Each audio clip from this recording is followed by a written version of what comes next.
Hi everyone, welcome back to my channel and welcome to my second video in my lessons learned while being on a lifestyle journey.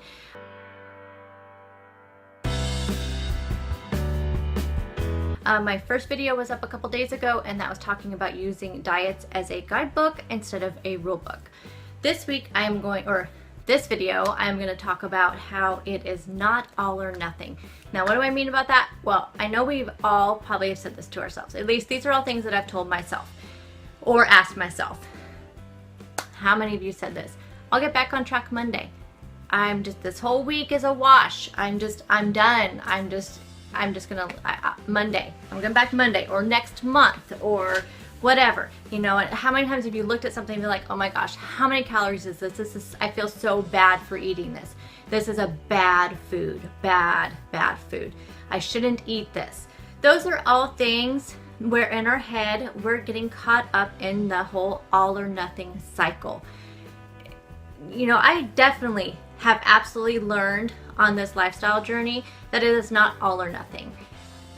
Thinking this way, it will cause you to feel like you are being restricted and just will plain just tire you out. That's how I feel, at least for me. I think that's one of the reasons why I really like Weight Watchers, because it's not restricted. You kind of have a budget of points. You can eat whatever you want in that budget of points. You go over, you go into your weekly points. You go over, you go into your fit points. But those are points that you earned, but it's like you have this budget, you know, you have to stay within your budget. And if you don't, that's fine. That's fine. You made that choice. But it's so easy just to jump back and get back on track. You know, you just don't, mentally, I think having this all or nothing, this all or nothing mentality, it's just going to cause us to, I don't know. It's really hard to explain. I have my notes down here and I'm trying to there's just little notes that I have written down. But it's like, if you get really super strict with your diet and you just think you have to follow this diet to the T, and if you mess up, you've messed up your whole entire week. No, that is not true. It is not true.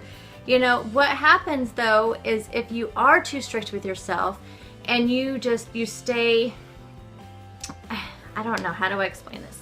So I feel like this is how I feel like the cycle is.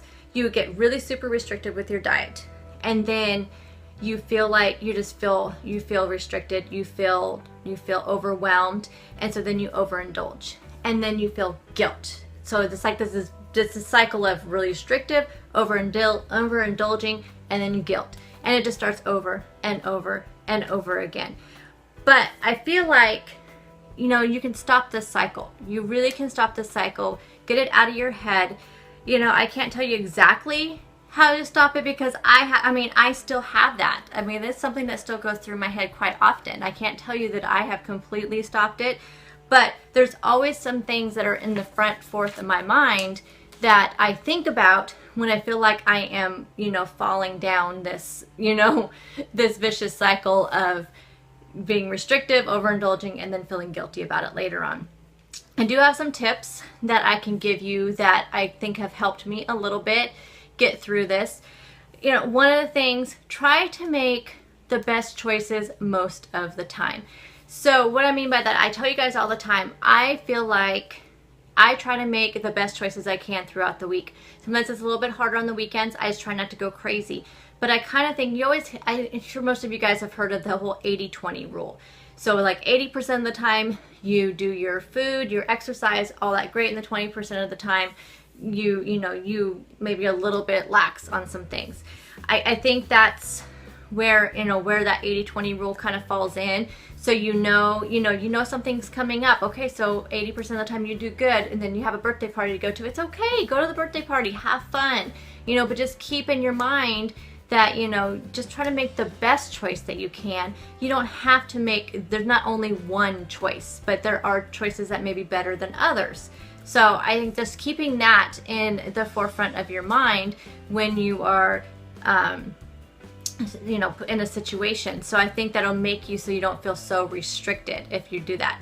Another thing that we all do, and I know I still do this, and this is probably the thing that I am working on the most right now, and that is don't use words when you're describing food as good or bad. I think better words for that would be there's better choices and there's worse choices. So by labeling a food bad, so you take like ice cream, for example, you know, you want to say, I can't eat ice cream because that's a bad food. No, it's not a bad food. Are there better choices than ice cream? Yes. So if you're sitting there on a hot night and you think ice cream just sounds really good, sure, a bowl of fruit would be a better choice. The ice cream is just kind of a worse choice than the fruit.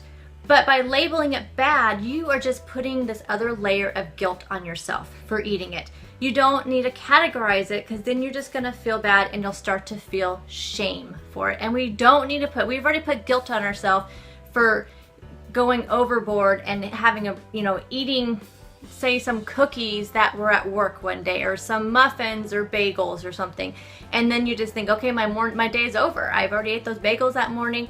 So you overindulge the whole day, then you feel guilty. So now we're putting shame on ourselves by labeling our food. Food is, just don't label it. Just don't look at, you just look at it as there's better choices than others. So what can you do? It's okay to want the chocolate, to want the ice cream, to want the candy. It's okay to want it. You're not a bad person for doing it. Don't feel shameful for wanting it. Nothing wrong with that. Are there better choices you can make? Yes. But if you want chocolate, just eat it in moderation. You could get some chocolate and just eat a square or two. Just do it in moderation. It's not and I think if you stop thinking it as a bad food and just think of it as, okay, I just want a little chocolate. Okay, eat a little chocolate. I just want a little piece of cake. Okay, eat a little piece of cake. You know, if you decide you want to make a better choice, then you can make a better choice. So you can have dark chocolate instead of regular chocolate. Dark chocolate is a better choice. It's good for you. But don't add another level of guilt and shame on yourself by labeling your food. Hopefully that makes sense. And then, well, another thing is just basically don't give up. It's like I said, it's not all or nothing. If you fall off track, it's okay.